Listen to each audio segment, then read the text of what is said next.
Oh, it's plenty of advices I can give the young artist. But I think that one of the main, for me, question is if somebody is artist at all.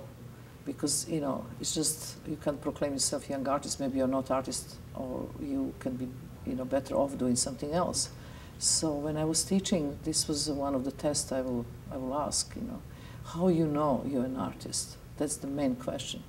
And, you know, to know if an artist or not is like a breathing. You don't question breathing. You have to breathe, otherwise you just die, so you breathe. So if you wake up in the morning and you have some ideas and you have to make them, and this become like a kind of almost obsession, and you have to create, and you have this urge to create, you're definitely an artist. But you're not a great artist, you're just an artist. To be a great artist, that's all different types of rules. And you really have to kind of, it's like you're obsessed. It's like it's nothing else in your mind till you realize the work, and this is this complexity of the intensity of that you put into work. And also, I think the great artists have to be ready to fail, which is not too many people do.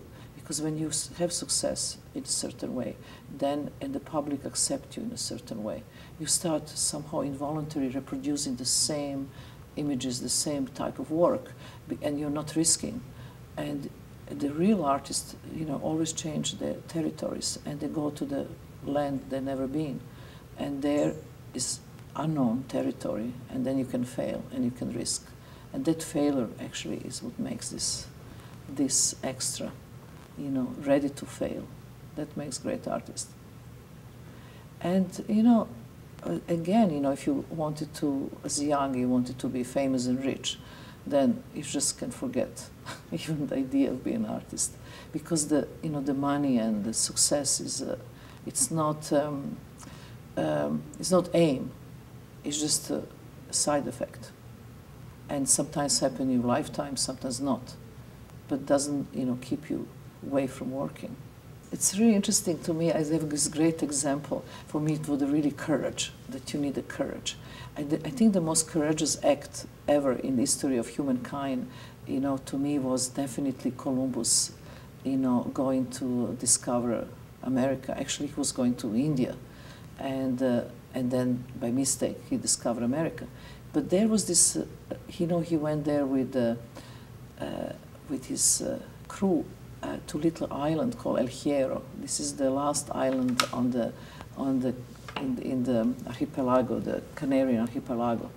And there was this night that these sailors had, the last night before going to this expedition. But in those days, the idea of the planet, our Earth, that was a plate that you can fall off into unknown. So they took this risk to fail from the plate of unknown, and they discovered America.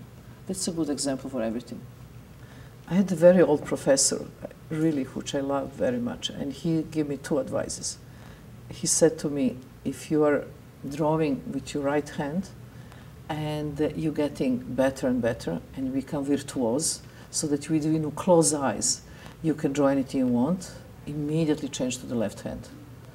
And that was very important advice, because when you become routine, that is end of everything.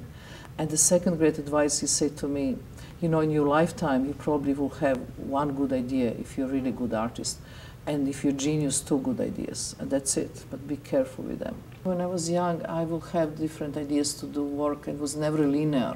So I never wanted to develop kind of certain style that I will be recognized. So we have this obsession about one thing, and then I had to do it. And mostly I will do the work that I'm afraid of.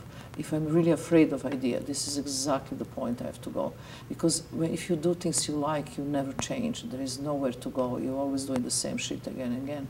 But if you do things that you don't know, the things you're afraid of, something really different, then it's really important to go to this different pattern, and something different happen.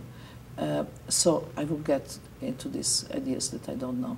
But the other things, you know, I made, just to give an example of one of my exercises for my students when I was teaching, I would told them that they will, 3 months, they will buy 100 just sheets of paper and one rubbish can, and they will put on the table. And every day in the same time, they will sit on the chair and write the good ideas. And the one that they like, they put on the left side of the table, and one they don't like, they put in the rubbish. And for 3 months like this. And after 3 months, they want to present me good ideas. I'm totally not interested in good ideas. I just took rubbish can, and we look into rubbish can. And every single idea was incredible. So we realized that was the ones you reject them, once you don't want to deal with them. But it's interesting thing also how you know when somebody, which media you should use, because you know, you may be born painter, and if you want to do performance, it doesn't work, or you a sculptor. So you have to know what media actually, what tool is best for your expression. So for me, to recognize a good performance artist is really simple. He can perform, my idea can be totally shit, the execution can be wrong, but it's just the way how he stands. And that's it, you know, in the space, how he occupied physically the space, and what that standing does to everybody else looking at person. That kind of charisma, it really makes the difference. It's a certain energy you can recognize right away. And you can learn later on, you know, how to execute things, ideas, you know, and all the rest.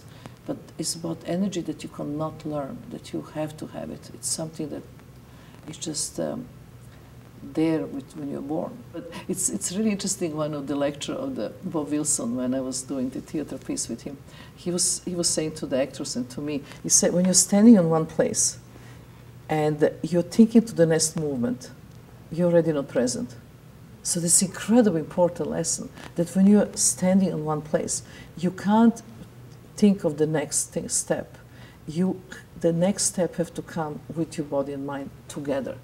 Otherwise, you're actually missing that moment of presence. So it's hard thing to do, but it's quite important. There are lots of exercises you can do to reach that presence. So let me learn you how to drink the water. It's, you know, the water is something we drink every day, but not consciously. So it's very simple. It's like wine glass. It's not my choice, but that's what it is. And what you have to do is hold the glass in your hand and close your eyes and just feel it, the coldness and wetness of the glass itself. Breathe. Think about nothing special except that moment of drinking. Put the glass next to your lips. Just kind of rest lips against the glass for a while. So the idea of this is to do everything one action at a time and nothing else.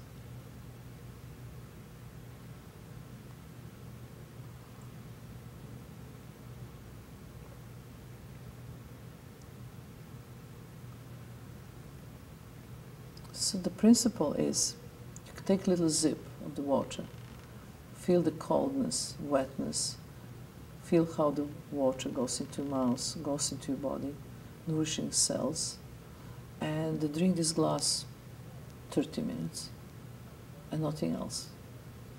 That's it.